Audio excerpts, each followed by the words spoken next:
Trojan family, what's going on? Welcome back to the USC LAFB show. As always, presented by our friends at FanDuel. Happy Monday evening. Hope everyone had a great kickoff to their week. This weekend is another major recruiting weekend, not on USC's campus, but just for like scouting purposes and eval purposes. And obviously the ranking recruiting services will be out in force and potentially bumping guys up. It is the finals of the opening, which Nike hosts, or Nike puts it on after a 6-year hiatus. They brought it back this year, similar to like kind of OT7, similar to Elite 11 in a way. Like they all have their own different little nuances to it, but essentially it's a weekend of individual drills, one-on-one drills, and 7-on-7 kind of tournament style. And this is the finals this weekend, hosted up on Nike's campus in Beaverton, Oregon. And so just wanted to get on here, let you know which USC prospects will be there, or which USC commits will be there, and which USC targets will be there that we can kind of look for. As to my knowledge, it's not like a televised or even a YouTube live event. I would love to go. Not going to be able to swing it this year, but there will be reporting coming out of it, and I will certainly let you know how things go based on what I hear on who is there. But let's just dive into kind of the roster, and I'm not going to list the whole thing. I'll drop the link below of the entire database of who's going to be there, but who's just important for you to watch for USC. When you look at quarterbacks, it's mostly all 2027 quarterbacks.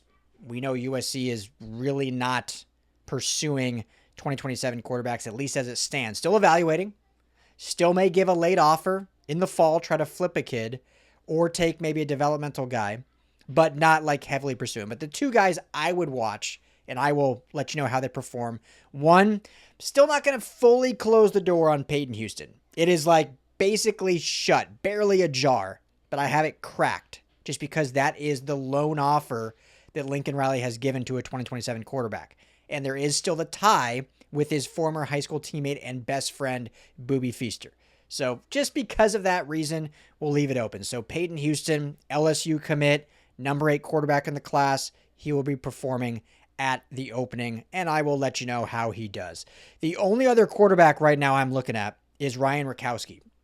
This is one of the few uncommitted 2027 quarterbacks who has seen his stock begin to rise a little bit. Plays at Palos Verdes right here in SoCal, Lincoln Riley's backyard, essentially. He's the 51st ranked quarterback in the class, so definitely less cachet, meaning cheaper, but has had a nice offseason circuit. Looked really good at Elite 11s, and not everyone gets invited to Elite 11s. So the fact that he was there just shows that, he is kind of a rising prospect in this. Looked okay at the OT7 finals at Loyola. So we'll keep our tabs on Ryan Rakowski, see if maybe USC Lincoln Riley decides to give an offer and potentially take him as a developmental piece that, hey, Jade Mayava was a 3-star guy. You never know kind of how these can look 2-3 years down the line. So quarterback-wise, those are the two I'm looking at. Running backs, none of the big 2028 guys that USC has either offered or are really pursuing will be there. Obviously, 27, just Javon Vittel. He will not be at this. But the lone guy I'd look at, Tamir Brown out of New Jersey. He's the 2028 class. He's the number 10 running back in the class. So, take it for all these guys. It's still a long ways away. So you can get a good grasp of kind of how the 28 board will start to fall in terms of running back rankings. But I listed, last week, kind of the guys USC right now is in on when you think about Malachi Davis, when you think about James Caruso, when you think about Micah Rhodes, when you think about Jion Smith out of Rancho Santa Margarita. So none of those guys, but hey, take a look at Tamir Brown, one of the top rated backs in the country for 28. Wide receivers, ton of wide receivers to look at. The top ranked wide receiver, I believe, that will be there is Jalen Adai. He's the 3rd ranked wide receiver in the class out of Shadow Creek, Texas. I've heard that USC really likes this kid. There's some reciprocation there. When you look again, we've talked about, I did my receiver kind of outlook for 28. It's a weaker or less deep talent pool at receiver in California. When you look at the California recruiting, the defensive line and the wide receiver room is not as top tier talent wise in the state of California. They're stacked at all. They've got a lot of good offensive line talent. They're stacked in the secondary and stacked at quarterback and others, but wide receiver and D line, not that case for 28. So USC is going to go out of state for receivers. There are still a few guys that I've talked about, and I'll talk about one who's going to be at this event. But Jalen Adai, one that they really like a lot and one that I could see them pursuing. I believe his father is Joseph Adai, who's a LSU legacy. So obviously LSU will have probably the upper hand there a little bit. And being from Texas, the Texas schools will all come hard. But no, USC is certainly interested, and I believe he does have some interest as well. So we'll see if he gets a visit, but one to watch for at this event. Going kind of down our list, looking at who else. Again, bunch of 27 guys that already committed. USC's locked in for that class. And some 28 guys that they haven't really offered yet or haven't really pursued. But the one commit for USC would be their Quentin Hale. So let's just see if Quentin Hale continues his rise towards chasing, that top tier spot at the position, or at least top 10. Right now, he's currently ranked 12th still, which to me is egregious. Guy should easily be a top 10 receiver at this point. And, again, all these updates that have happened in the last kind of 3 to 5 months are all based on off-season camps. And he has absolutely crushed all of these off-season camps. So it's mind-blowing to me that he has not moved up.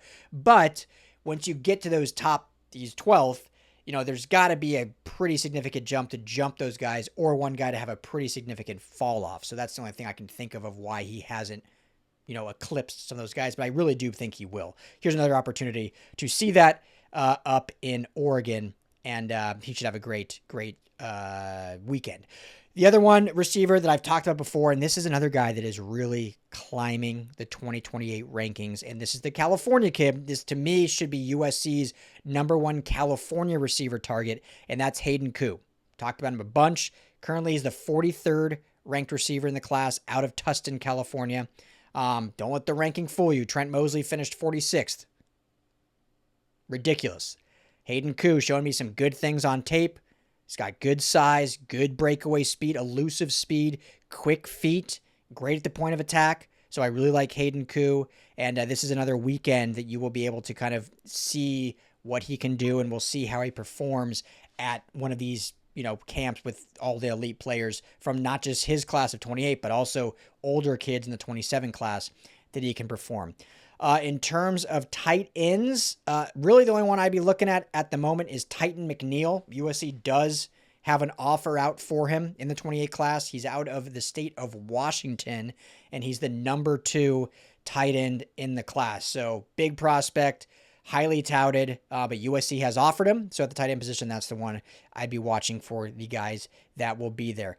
Linebackers, it comes down to 2 guys. And I've talked a lot about how much I love both of these guys. And if USC swings and misses, which they won't, if they swing and miss on all of their top targets, except for these 2 backers, I would be pretty happy with the 28 class. And that is, of course, Alan Kennett, the 5th out of Rancho Santa Margarita. He's the number 12 ranked linebacker. And Landon Miller out of De La Salle. He's the number 7 ranked linebacker. I think both are awesome prospects. Both play, obviously, at really good programs. Santa Margarita is the premier program on the rise. Can't even say on the rise. They won the CIF last year, but what they are doing in terms of talent acquisition or talent stacking, if you will, specifically on the defense, is unbelievable. And Alan Kennett, the 5th, I think, is the next one of that ilk. And Landon Miller, obviously, great talent as well at the backer position. Just announced today, Centennial plays De La Salle, and that game is going to be played at Cal Berkeley Coliseum. So nice little prestigious high school game there up in the Berkeley area. Centennial plays an unbelievable schedule this year. So Quentin Hale on Centennial against Landon Miller. Obviously, linebackers don't cover receivers, but Quentin Hale on Centennial, Landon Miller on De La Salle. Get to watch both those guys in that game. I think it's definitely worth watching. Cornerbacks that will be there, I think Phoenix Evans out of IMG Academy. He's the 18th ranked corner in the 28 class.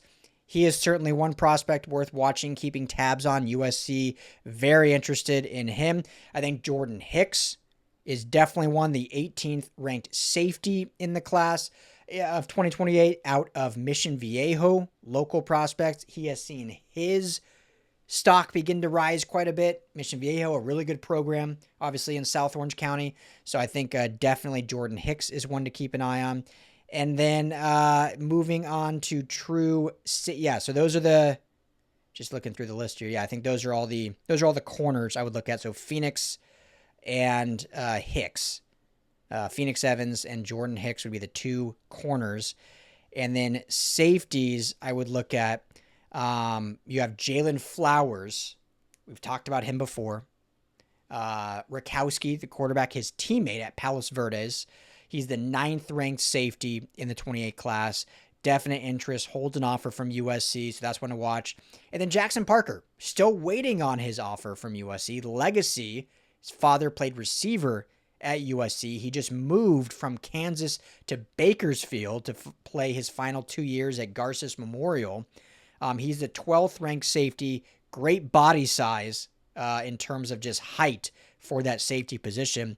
And we'll see if USC does extend that offer, which they have not yet. And he visited on campus just 2 weeks ago or 10 days ago or so.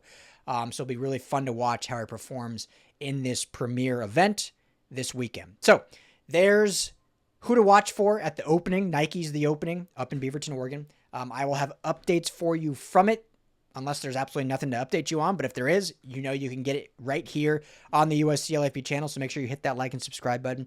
Become a member of the channel. It's cheaper than a cup of coffee a month. Help support the channel. You get discounts on merchandise plus other member perks, and it helps support USC LAFB. So appreciate you, family. As always, bye now.